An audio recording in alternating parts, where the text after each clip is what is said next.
Quando pesquisamos memórias e diários, deixados principalmente por clérigos, além de registros judiciais que envolvam casos de suicídio, podemos verificar que, assim como atualmente, era um problema presente entre todos os grupos sociais em ambos os sexos.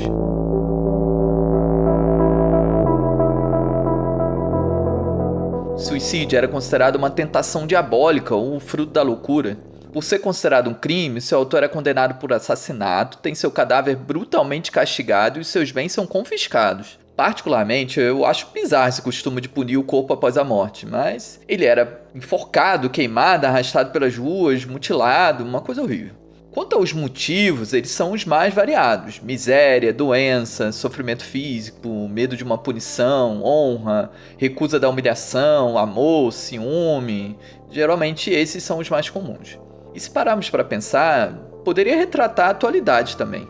Uma coisa que chama atenção é o fato de que no período medieval, um espaço mais ou menos de 1000 anos, não teve casos ilustres de suicídio, principalmente se compararmos com a antiguidade greco-romana. A interpretação que faz o maior sentido é a influência que a Igreja Católica exercia sobre seus fiéis. Afirmar que o suicídio era um ato de covardia, além de um pecado extremo, parece ser servido como um freio, mesmo se considerarmos todas as dificuldades pelas quais essas pessoas passavam em suas vidas.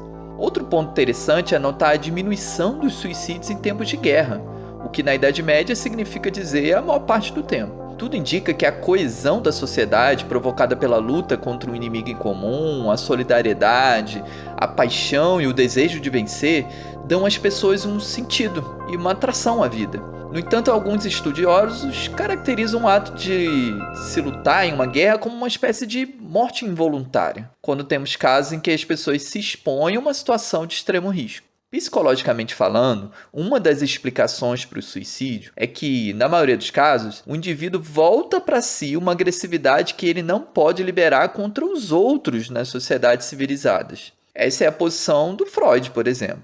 Dessa forma, a guerra libera essa agressividade e alivia as pressões internas.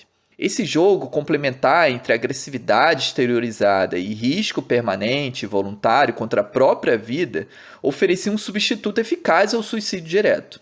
O regimento de algumas ordens da cavalaria, como da Estrela, proibiam a fuga diante de uma iminente derrota no campo de batalha. Encontramos o mesmo espírito entre os religiosos, como os franciscanos, que na Sevilha do século XIII provocaram os muçulmanos gritando insultos a Maomé. Vocês imaginam o que aconteceu com eles. Algumas memórias dão conta de aldeias inteiras que, uma vez aprisionadas, preferem instigar os inimigos até que eles sejam mortos. O conde de Bolonha, no contexto de uma revolta interna contra o rei inglês Henrique II, que recebia a ajuda dos franceses, chegou a proclamar: "Não, eu não verei os vilões de Paris desfrutarem o espetáculo de minha morte desonrosa."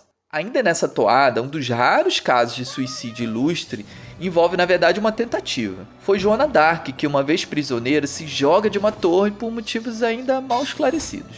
No interrogatório, ela declarou que preferia morrer a ficar nas mãos dos ingleses. É um símbolo desta ideologia que estamos apresentando.